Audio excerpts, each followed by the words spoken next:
Everyone thought Celeste's case was cold until today. Because what investigators just found might finally expose David, and it's way darker than anyone expected. You ever seen someone try to cover their tracks, right before everything falls apart? That's exactly what David's doing right now, and detectives just caught it on tape. On the same day Celeste was found in David's Tesla, he transferred his house to his mom's name. One day later, his home gets swatted. Coincidence or something bigger? She was last seen wearing Hello Kitty sandals, and those same sandals just appeared in footage from David's concert. This changes everything. It started as a missing person case. But now, every move David makes, from deleting streams to shifting money, feels like a countdown before the truth drops. There have been major updates today in the ongoing case surrounding Celeste's passing, and all signs are now pointing straight toward David. According to several sources close to the investigation, ever since David brought in a new legal team and began moving assets out of his own name, detectives believe he's preparing for what's next, a possible arrest. Many people following the case think it's no longer a question of if, but when. The moment police close in on him, it's expected to explode online, drawing millions of eyes to the story. And that sudden spotlight could force investigators to look even deeper into why David has been quietly transferring his wealth behind the scenes. To the public, it might seem like a simple move to protect his finances. But to the people watching closely, it looks like damage control, the kind of step someone takes when they know the storm is about to hit. What really caught everyone's attention, though, was the timing. On September 18th, David transferred the deed of his Texas home into his mother's name. That alone might not mean much, but here's where things turn strange. That was the exact same day Celeste was officially identified inside his Tesla. Just 24 hours earlier, the LAPD had already executed a search warrant at his Hollywood Hills rental property. Then, later that same day, police received a false emergency call claiming someone had died at one of David's homes. When officers arrived at the scene, they were met by David's parents, who calmly explained that his younger siblings were upstairs and everything was fine. It didn't take long for authorities to realize what had happened. The entire thing was a swatting incident. Someone had called 911 with a fake story just to get the police to show up. The timing was almost too perfect to ignore. Out of all days, it happened right as Celeste's name was being linked to David, right after she'd been identified in his car. To some, that wasn't a coincidence, it was a distraction. But others saw it differently. With how massive the case had become, it wasn't surprising that bad actors online were trying to insert themselves into the chaos. When a story like this reaches national attention, swatting becomes a twisted way for people to feel involved, to get close to the drama. Fortunately, the responding officers quickly realized it was fake and handled the situation professionally before anyone got hurt. Still, even after police confirmed it was a prank, people couldn't shake the feeling that it was too strange to overlook. Some began to believe that maybe the swatting wasn't random at all. Maybe it was a warning, a sign of something bigger about to unfold. Meanwhile, investigators continued to dig. What they found only deepened the mystery. They confirmed that David and Celeste had known each other, not casually, but closely, and they had evidence linking him to the crime itself. Surveillance footage from August 24th showed one of the last times Celeste was seen alive, at David's concert in Silver Spring. In the video, she was standing in the VIP section next to David's brother. Fans who attended that concert later posted clips online, pointing out that Celeste appeared in multiple shots, always near David's family, always looking comfortable. It wasn't a one-time sighting either. She'd been seen at several of his shows, often backstage, talking with his brother. But the most chilling part came from that same footage. Celeste was wearing Hello Kitty sandals, the very same ones described on her missing persons flyer. Her family had listed them as what she was last seen wearing. That connection sent shockwaves through the online community. If the concert footage was real, it proved that Celeste had been alive and near David's circle after the date many believed she disappeared.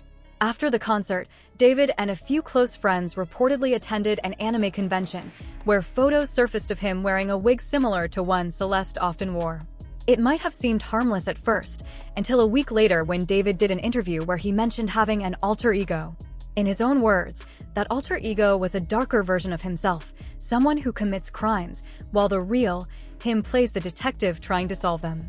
He compared it to Fight Club, describing it as a story idea for a manga he was working on.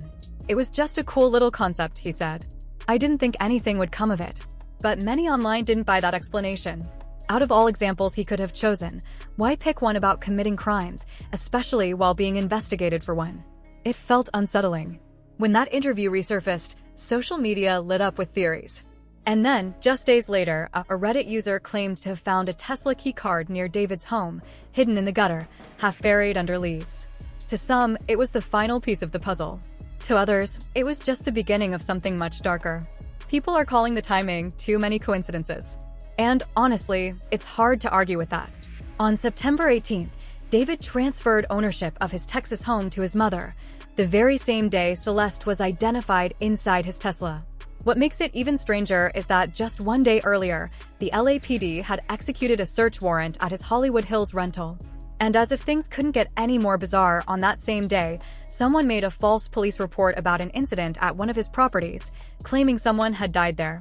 When police showed up, they were met by David's parents, who told them that his younger siblings were just upstairs. It turned out the whole thing was a swatting incident. Someone had called 911 with a fake emergency, sending officers to the house for no reason. The timing of all this couldn't have been more suspicious. Celeste had just been identified, David was already under investigation, and suddenly his home gets swatted? It's strange, maybe too strange to ignore. But as odd as it sounds, it didn't shock everyone. This case has gained national attention, and unfortunately, when that happens, bad actors often step in to stir chaos. Police later confirmed it was indeed a swatting call. Someone had found David's address online, made up a fake story, and reported it. Thankfully, officers quickly realized it wasn't real. Still, some people think the swatting wasn't random. They believe it was a warning about what's about to happen next. Investigators have since uncovered solid evidence linking David not only to Celeste personally, but also to the crime itself. They found surveillance footage showing one of the last times Celeste was seen, at David's August 24th concert. In the video, Celeste appears in the VIP section with David's brother. Fans who attended that show even posted photos confirming she was there. Things get even stranger from there. Celeste was reportedly seen backstage with David's brother several times, including what might have been her final public appearance. If that footage is real, it shows her alive on June 27, 2024, standing next to David's brother and wearing Hello Kitty sandals. Those same sandals were listed on her missing persons poster as what she was last seen wearing. Police later confirmed Celeste had been present at several of David's concerts. But the August 24th show stood out because, right after it, David attended an anime convention, and soon after, an online photo surfaced showing him wearing a wig similar to the one Celeste often wore. Only a week later, David gave an interview where he revealed something chilling. He said he had an alter ego who lives in an anime-inspired world.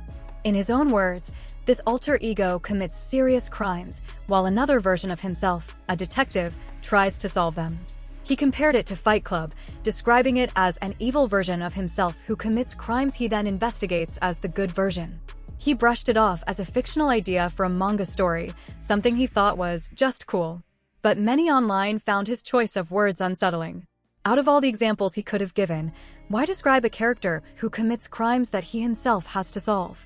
It felt like a strange coincidence, one that didn't sit right with people following the case. Then came another twist. Just days after that interview resurfaced, a Reddit user claimed to have found a Tesla key card near David's house, lying in the gutter, half buried under leaves. And now, the mystery only grows deeper. The man who claimed to find the Tesla key card said he had already contacted the police, and if that's true, this story just got even wilder. The big question now is, who really got Celeste? Comment who you think, because investigators say they already have a good idea of who's involved. When officers arrived at the scene, they confirmed the key card matched the exact color and model of the Tesla that David owned, the same car that had been shown all over the news. Not long after that, police in Los Angeles made a disturbing discovery that sent shockwaves across the West Coast. They were called to an impound lot in Hollywood after someone noticed a strange, foul odor coming from a car. When officers opened it, they reportedly found something wrapped in plastic inside. The car, a Tesla, was registered to none other than David, the singer from Queens who stylizes his name with a dot at the end. But what makes it even more suspicious is where the key card was found right outside the garage of David's home. According to TMZ, investigators now believe Celeste's death may have taken place inside that very property. A search warrant was issued to collect evidence, though police haven't yet released the test results. That same report also described the layout of the house. 3 garage doors, each covered by cameras. The homeowner told TMZ that the cameras record every entry point, the backyard, and even the street outside. In his words, no one can go in or out of the house without being caught on video. Around this time, David made his first quiet move online, almost like he was trying to shift attention away from the growing mountain of evidence. One fan commented, "There's no way that's his first reaction to everything happening. If he's innocent, why isn't he handling this differently instead of letting his career fade away?" But to really understand that reaction, you have to look back at the old interview that suddenly went viral again. In it, David talks about how he wants to completely disappear from the internet in 4 years, ironically, the exact year Celeste would have turned 18. When asked where he saw himself in 5 years, David answered, "Hopefully this music thing blows up next year. Then every year it just gets crazier for the next 3. On the 4th year, I retire. And by the 5th year, I'm off the grid, no social media, no digital footprint. I'll be gone, just living on an island somewhere." His friends laughed and asked for the secret code to his island mansion, but he refused to share. Fans noticed something chilling though, the math. The interview was filmed in January, when Celeste was only 14. When David said 3 to 4 years, that would line up exactly with the time she'd be turning 18. People online couldn't help but connect the dots. One viral comment read, "The timing isn't random, he was clearly thinking about her birthday when he said that." Then, just about an hour after that interview clip started spreading again, investigators uncovered another piece of evidence. At David's most recent concert, he was seen wearing a new set of bracelets, identical to the ones Celeste wore in a photo shared by her mother on social media. Side-by-side comparisons showed the same design, the same charms, everything matched. And how did David respond to all this new attention? By trying to make something else go viral. His first public reaction wasn't an interview or a statement, it was him casually playing Fortnite on stream. Almost like he wanted the internet to look anywhere else but here. If anyone's wondering where David is right now, he's not hiding in some remote bunker. He's actually online, playing Fortnite. Yep. According to a Fortnite tracking website, his account was active just recently, playing multiple matches within the same hour. These websites even let you favorite a player's account, so you get notified every time they hop into a new game. And right after the bracelet evidence went viral, David jumped online and started gaming for over an hour straight.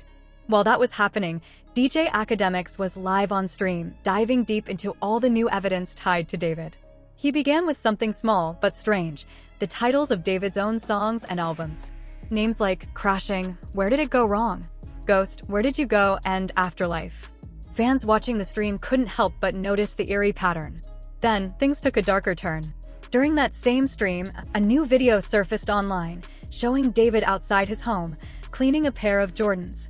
At first glance, it seemed random, until people realized those shoes were the exact same pair Celeste wore on her school bus, the same ones she had in her profile photo for over a year.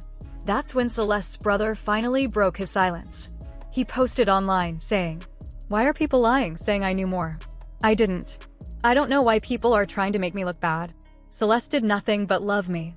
I was one of the only people she truly loved. I didn't know anything until the last time she left." But what came next hit even harder. People started sending him a Twitch live stream clip showing David and Celeste together.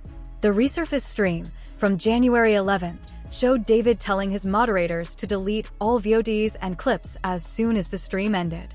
In the clip, David says, "Yo, wait, we need to delete this. Mods, delete all VODs. As soon as the stream ends, delete it too." That moment raised serious questions. Why delete everything right after the stream if there was nothing to hide? Soon after, an older figure in the online community, a man who had tried to expose David years ago, came forward again. He released a video saying he had tried to warn people long before any of this hit the headlines. "I just want to clear things up," he said. "The stuff from 2023 wasn't about Celeste. I didn't even know who she was back then. The things I came forward with were about other girls who said David had messaged them or had relationships with them. I tried to bring that to light in 2023, but it blew up in my face." It got so bad that David's legal team reached out to have everything taken down. His statement resurfacing now only added more weight to the mountain of allegations and made people wonder how long this had really been going on. Would you like me to turn this rewritten section and the previous ones into a TikTok-style narration script with natural pauses, cliffhangers, and pacing cues like? But here's where it gets really weird. Pay attention to this part, because it changes everything. That would make it flow perfectly for short-form video storytelling. The man who first spoke out recently shared even more, including an email from David's team back in 2023. In that email, David's representatives demanded that a song they had made together be removed from all streaming platforms. Their reason? They claimed he was spreading misinformation. He said after that happened, he reached out to David directly to get answers. I asked him straight up, yo, are these claims true? He told me, nah, bro, it's just people trying to get clout. There's no real evidence. But right after that conversation, everything went silent. No one else spoke up, no new information came out, and the story seemed to vanish overnight. Here's what makes his account even more credible. This isn't just a random person. Back in 2022, he actually had a Discord chat history with David and even collaborated on music with him. The two stayed in contact for over a year before things started to feel off. He said he noticed David doing disturbing things in his free time, which eventually pushed him to walk away. When he later tried to expose what he'd seen, David's legal team nearly sued him into silence. But now, almost 2 years later, he says the truth is finally going to come out within the next 48 hours. And here's why. Investigators discovered that the Tesla connected to Celeste's case had been recording the entire time. Teslas are equipped with 360 degrees motion sensor cameras, which means that anyone who went near the car or opened it was automatically filmed. So, whoever was involved, the evidence could already be sitting in that car's memory. Comment below who you think was behind it, because investigators say that footage may reveal everything. Now, here's where the timeline gets even stranger. David's Tesla was repossessed on September 8th, but he had started his tour on August 5th. According to reports, the car had been sitting unused for over 30 days before it got towed. David even called Tesla to report the vehicle missing, but the story doesn't add up. Think about it. Teslas are some of the most trackable cars in the world. You can literally call Tesla and have them pinpoint the car's exact location in seconds. So why report it missing when he could have tracked it himself? Investigators said the vehicle had been stationary for weeks, long before his tour even began. If that timeline holds true, then whatever happened inside that car might have happened before he ever hit the road.